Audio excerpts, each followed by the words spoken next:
Welcome back, everybody. The pandemic has brought on new concerns for taking public transportation. So to talk about what Utah Transit Authority is doing to keep everyone safe, Carolyn Gonot, the executive director with UTA, joining us here live in studio.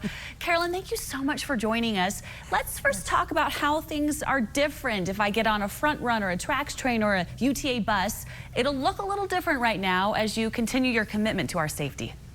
Right. I mean, as this pandemic really began in March for us, we really ended up focusing on the safety of our riders, our operators, the community in general. We want to make sure that everybody is safe. We are a really clean system to begin with, but as we went into those processes of disinfecting, we have a lot stronger disinfectants that we're using.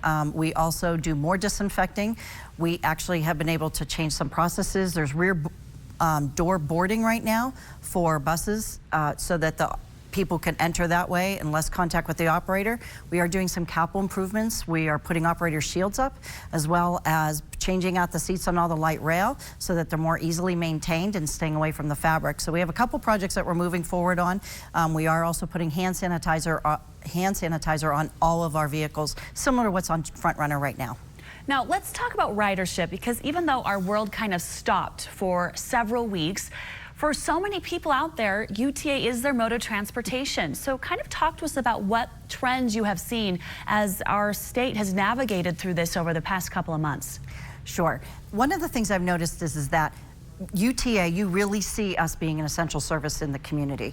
We serve those essential trips for people going to work, to their jobs. There are a lot of people who do depend on transit, and those people still took transit during this time frame. We did see a decrease, as every transit agency across the country did. We didn't see as large a decreases as some of the large cities on the east and west coast, but we did see about a 63% drop in our ridership, but we also reduced our service, so we're only running about 60%, but we're still carrying 47,000 trips a day.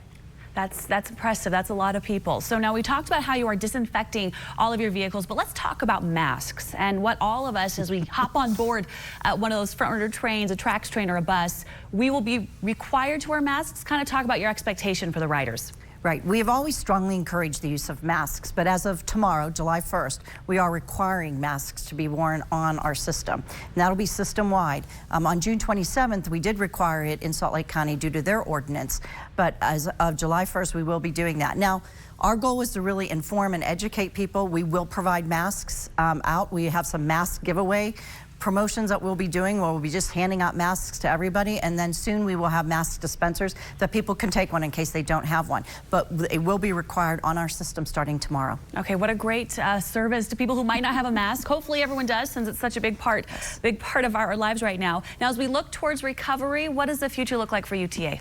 Well, as long as the challenges bring us, it also brings us opportunities. And what we have seen is that a change in how people use our service. You know, there's a commuting market right now that has affected us, particularly on some of our commuter routes, but as we're seeing some routes even stronger, so we are planning on some service expansion come August as the schools reopen, the universities reopen, and we will be coming back. We're going to be looking at what the new norm is for us, and most importantly is that we continue to provide the service that people need. And in some cases, we're seeing some routes where we'll have increased service than what we had before, just because of those essential trips and people needing to use transit to get where they need to go. Okay, our new normal.